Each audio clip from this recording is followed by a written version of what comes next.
loro volta agli illuminati della Liguria, che consegnano nelle mani del presidente della Sampdoria, Garrone, che è qua con noi oggi.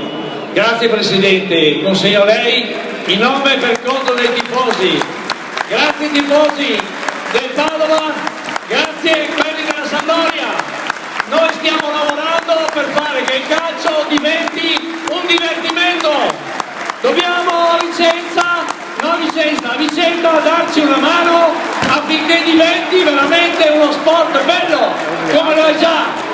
Quindi diamoci tutti assieme una mano perché diventi ancora migliore per noi, per voi, per i giocatori, per le vostre famiglie. Vi ringrazio ancora, grazie. Passo la parola un attimo all'amico Garrone, grazie. Grazie Padova, grazie al Veneto.